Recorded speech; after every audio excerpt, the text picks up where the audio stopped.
जय श्री कृष्णा। राधे राधे। साथियों, आज मैं सभी को शुभकामनाएं करती हूँ। सभी साथियों को काल रात्रि माता अखंड सौभाग्यवती रखे, उनकी पुत्रा का लंबी आहु दे और उनकी सारे मनोकामना को पूरा करे माँ काल रात्रि। जैनों, आज आप सुनेंगे गुप्त नवरात्रि की व्रत कथा। प्रत्यक्ष नवरात्रि वही गुप्त नवरात्रि माघ माहे और आषाढ़ माहे में मनाई जाती है। नवरात्रि एक संस्कृत शब्दों है जिसका अर्थ होता है 9 रातों का समय। इन 9 रातों और 10 दिनों के दौरान शक्ति यानी देवी की पूजा की जाती है। गुप्त नवरात्रि के पहला दिन माँ काल रात्रि की पूजा करने के लिए प्रातः काल उठ कर स्नान करे और साफ सुथरे वस्तु धारण करे। उसके बाद पूजा ग्रहण को गंगा जल से शुद्ध करे और नियम मंत्रों से माँ काल रात्रि का आह्वान करे। इसके बाद माँ काल रात्रि की पूजा फल फूल धूप दीप जौ अक्षत केले तिल पीली सरसों आदि से करे। पूजा के समय माँ काली चालीसा कवच स्तुति का पाठ और मंत्र जप अवश्य करे। अंत में आरती अर्चना करे। सुख समृद्धि और धन संपत्ति की कामना करे। दिन भर उपवास रखे। शाम में पूजा आरती के पश्चात फलाहार करे। माँ काली की पूजा निशकाल में होती है। अतः रात्रि के समय में माँ की उपासना और मंत्र जप अवश्य करे। पौराणिक कथा के अनुसार एक बार दारुक नाम के राक्षस ने ब्रह्मा जी को प्रसन्न करने के उनसे वरदान प्राप्ति करे देवताओं और ब्राह्मणों को सताना शुरू कर दिया। साथ ही स्वर्गलोक पर कब्जा कर लिया। जिसके बाद सभी देवता अपनी मिनती लेकर भगवान विष्णु और ब्रह्मा जी के पास गया। ब्रह्मा जी ने सभी देवताओं को बताया कि इस दुष्ट का संहार एक स्त्री के द्वारा ही हो सकता है। यह सुनकर सभी देवता भगवान शिव के पास गया और उन्होंने भगवान शिव को पूरी बात बताई। देवताओं की बातों को सुनने के बाद भगवान शिव ने माता पार्वती की ओर देखा। माता पार्वती इस पर मुस्कुराई और अपना एक अंश भगवान शिव में प्रवाहित कर दिया। जिसके बाद भगवान शिव के कंठ से विष से उस अंश ने अपना आकार धारण किया। उसके बाद भगवान शिव ने अपना तीसरा नेत्र खोल दिया। उसके इस नेत्र से विकराल रूप वाली माँ काली उत्पन्न हुई। माँ काली के लालट में तीसरा नेत्र और चंद्र रेखा थी। माँ काली के भयंकर वो विशाल रूप को देख देवता सिद्ध लोग भागने लगे। उसके बाद माँ काली का दारुक और उसकी सेना के साथ भयंकर युद्ध हुआ। माँ काली ने सभी का वध कर दिया, लेकिन माँ काली का क्रोध शांत नहीं हुआ और माँ काली के इस क्रोध से संसार भी जलने लगा। यह सब देख भगवान शिव ने एक बालक रूप धारण किया और शमशान में लेट कर रोने लगे। जिसके बाद माँ काली उन्हें देखकर मोहित हो गई। इसके बाद माँ काली ने बालक रूपी भगवान शिव को अपने गले से लगाकर अपना दूध पिलाया, जिसके बाद उनका क्रोध भी शांत हो गया। अब सुने सूरथ राजा की कथा। बहुत पहले की बात है। सूरथ नाम के एक राजा थे जो प्रजा का अपने पुत्रा की तरह पालन करते थे। एक समय सूरत राजा की दुश्मनी कोला विध्वंसी नाम के क्षत्रियों से हो गई। युद्ध में सेना की संख्याएं अधिक होने के बावजूद भी राजा सूरत कोला विध्वंसियों से हार गया और केवल अपने ही नगर के राजा बनकर रहने लगा, जो अति सुरक्षित था। वहां भी उनके दुष्ट मंत्रियों ने शत्रु से हाथ मिला लिया और उनसे नगर का राजकाज हथिया लिया। इससे राजा सूरथ अति दुखी हो गया और वो अपने पत्नी पुत्र को नगर में ही छोड़कर एक घोड़े पर बैठकर शिकार खेलने के बहाने घने जंगल में चला गया। उस जंगल में जाकर वो मेघ मुनि के आश्रम पर रुके, जहाँ पर मुनि ने आदर सत्कार के साथ उनका स्वागत किया और रहने के लिए एक कुटिया भी दिया। समाधि नाम का एक अत्यंत ही धनवान कुल का वेश्या था। उसकी धर्म में बड़ी आस्था थी। वो सादा दुखी लोग की सहायता करता है, उनके कष्ट दूर करने का प्रयास करता। सादा सत्य बोलना उसका स्वभाव ही था। उनके पत्नी और पुत्र अत्यंत ही लोभी थे। धन के लोभ में आकर समाधि के पत्नी और पुत्र ने उसे घर से बाहर निकाल दिया था। इसी कारण बस से समाधि नाम का वेश्या अपना घर और गांव त्याग कर घने जंगल में आ गया था और वो भी मेघ ऋषि के उसी आश्रम पर रहने लगा था, जहाँ पर सूरथ नाम के राजा भी अपने राज्य को त्याग कर निवास कर रहे थे। ऋषि वर के आश्रम पर रहते हुए समाधि नाम के वेश्या सादा इस चिंता में लगे रहते थे कि उनकी पत्नी और पुत्र किस हालत में होंगे और उन्हें किसी तरह की समस्या तो नहीं होगी, वो लोग कष्ट तो नहीं भोग रहा होगा। मेघ ऋषि के आश्रम पर रहते हुए राजा सूरथ एक दिन पेड़ के नीचे बैठे थे। वो बहुत ही चिंतित थे। उनके मन में सदा यही चिंता लगी थी कि मेरा राज्य कैसे होगा, पता नहीं। बहुत मेहनत से कमाया हुआ मेरा धन है, अब वहाँ के राजा कैसे खर्च कर रहे होंगे। हो सकता है वो लोग बेकार के कामों में मेरा धन बर्बाद कर रहे होंगे। जो धन मैं दान धर्म में लगाता था, अब शायद वो धूर्त मलेच्छ शराब पीने में और जुए खेलने में लगाते होंगे, क्योंकि उन धूर्त मलेच्छ की धर्म में कोई स्थान नहीं होती। वो लोग जो कभी मेरे पीछे पीछे चला करता था, शायद आज उन मैं राजाओं और मंत्रियों के पीछे पीछे चलते होंगे।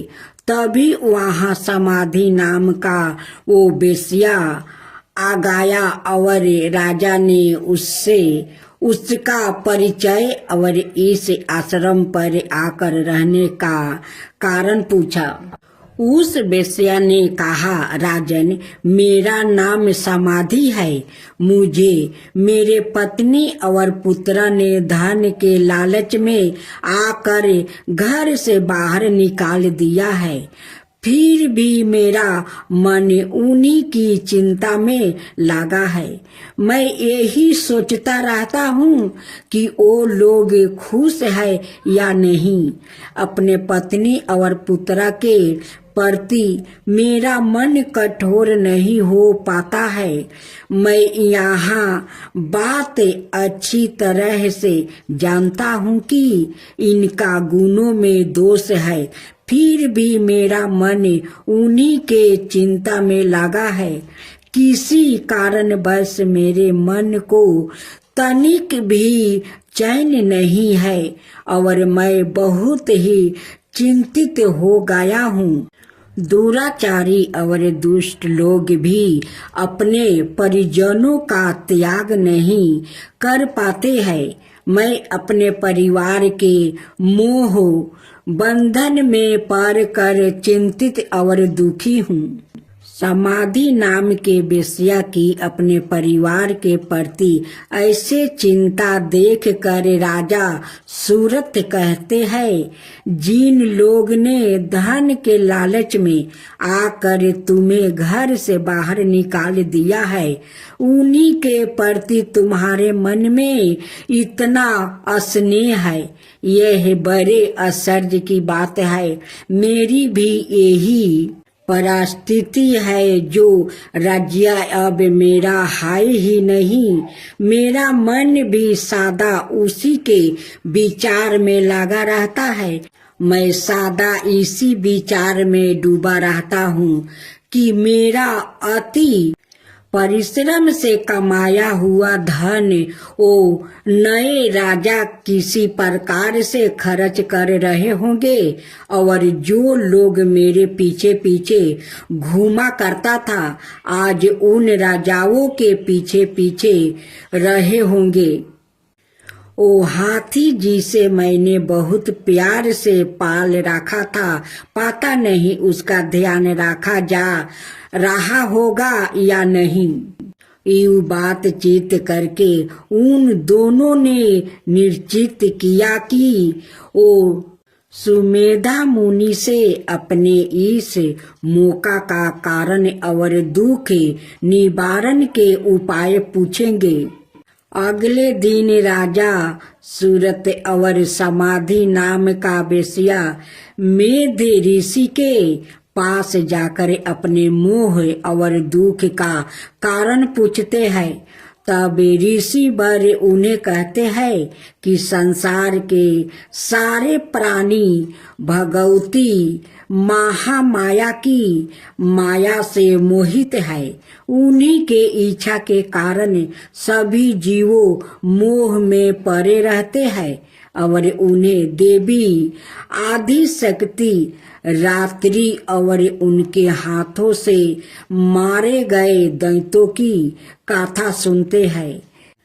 मेधा ऋषि राजा और वेश्या को देवी के प्रसंग में मधु कटवा का वध, महिषासुर का वध, धर्मलोचन का वध, चंड मुंड का वध और शुभ नशुभ के वध की कथा सुनते हैं। देवी की यह सारी कथाएं सुनकर राजा और वेश्या के मन में देवी के प्रति भक्ति जागृत होती है और वो दोनों मेधा ऋषि से देवी की पूजा विधि और नवारण मंत्र जानकर उनकी ज्ञान लेकर जंगल में जाकर भगवती की आराधना आरंभ करते हैं।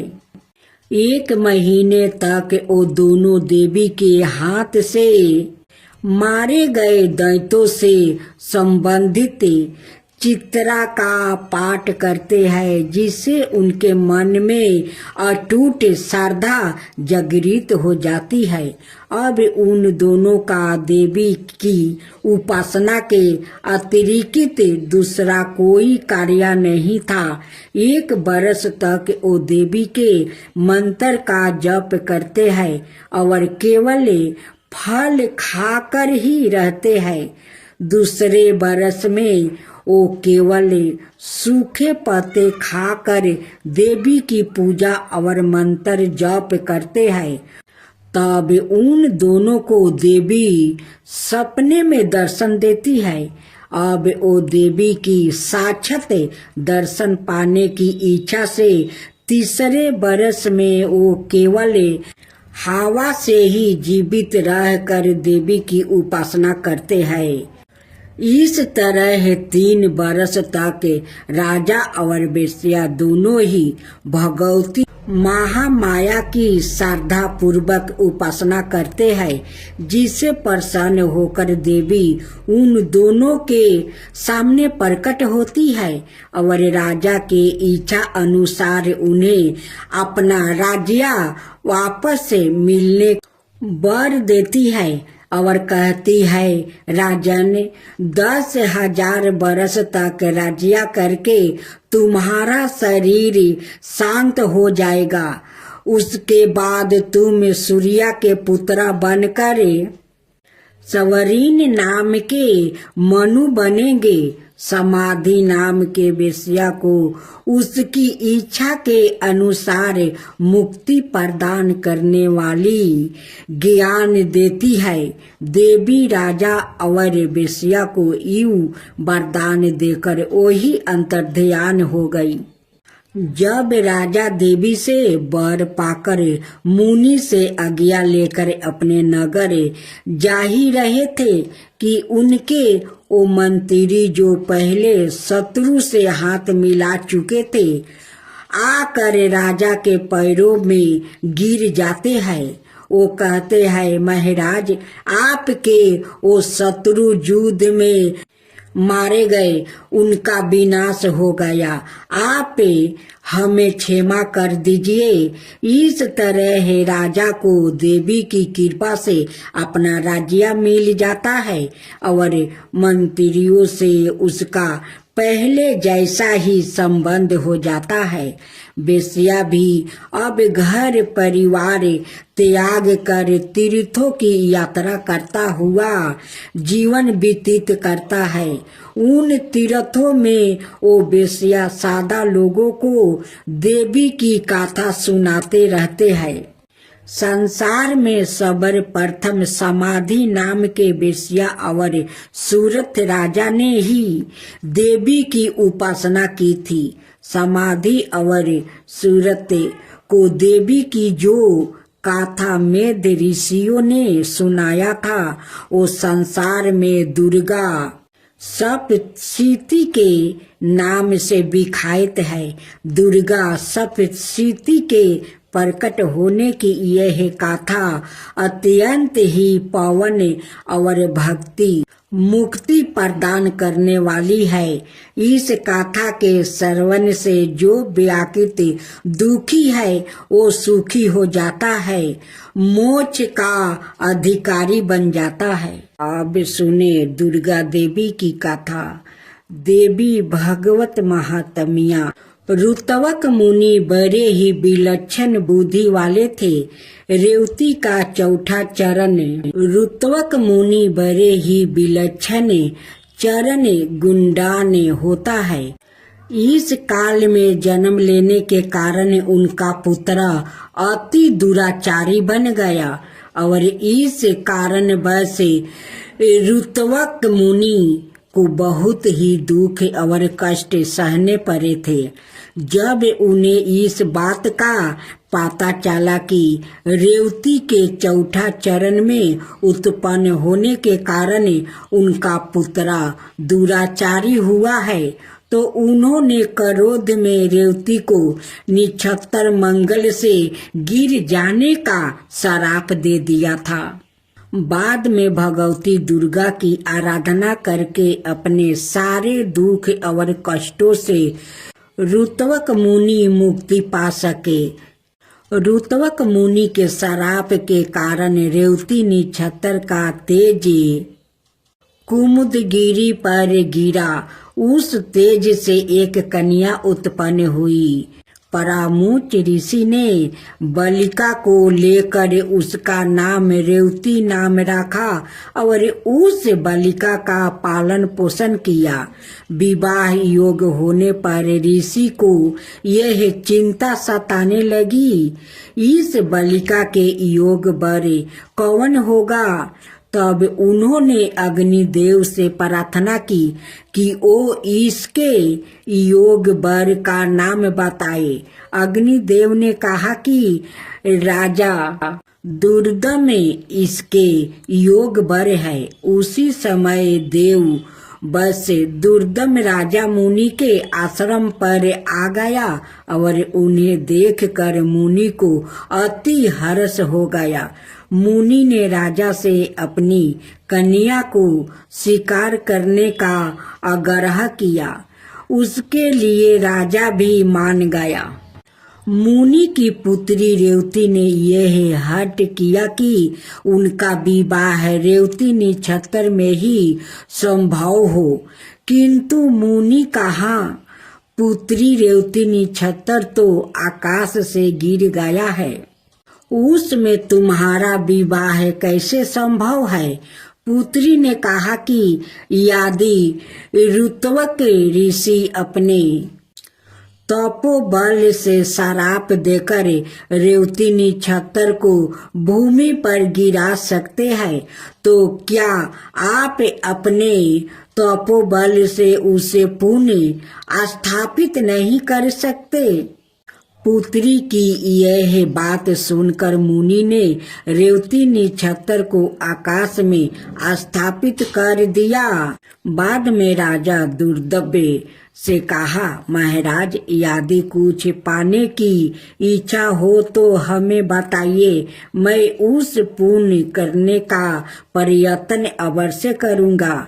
मुनि की बात सुनकर राजा कहने लगे, मुनिवर, मैं सवाए भू मनु के वंश में उत्पन्न हुआ हूँ, इसलिए मेरी इच्छा है कि मैं मनवंतर का स्वामी हो, ऐसा पुत्र प्राप्ति हो। परामुच ऋषि ने कहा, राजन, आप अपनी इस इच्छा की पूर्ति के लिए भगवती दुर्गा की आराधना कीजिए और देवी भगवती पुराण का स्मरण कीजिए, इससे आपकी इच्छा पूर्ति हो जाएगी। तत्पश्चात राजा ने मुनि की पुत्री रेवती से विवाह किया और अपने राज्य को लौट आया। कुछ समय बाद लोमस ऋषि उनके राज्य को पधारे। तब राजा ने लोमस ऋषि से प्रार्थना की कि वो उन्हें मनवंतर के स्वामी बनाने वाला पुत्र पाने के लिए श्रीमद देवी भागवत का श्रवण कराए। तब महर्षि लोमस ने अति प्रसन्न होकर कहा, महाराज, तुम धन्य हो जो भगवती में भक्ति रखने वाली यह बुद्धि तुमने पाली है। बाद में महाराज को उनकी पत्नी रेवती की सहित श्रीमद देवी भागवत का कथन सुनाया। राजा ने इस अवसर पर अनेक ब्राह्मणों को भोजन कराया और उन्हें दान में अनेक अमूल्य वस्तु और आभूषण भी दिया। कुछ समय बाद देवी रेवती ने गर्भ धारण किया और उन्होंने एक पुत्र उत्पन्न किया जिसका नाम रखा गया रेवत, जो आगे चलकर ब्रह्मा के आदेश से मनवंतर के स्वामी हो गया था। रेवत के माता पिता की श्रीमद देवी भागवत सौरन मात्रा से ही वो मनवंतर की स्वामी हुआ था।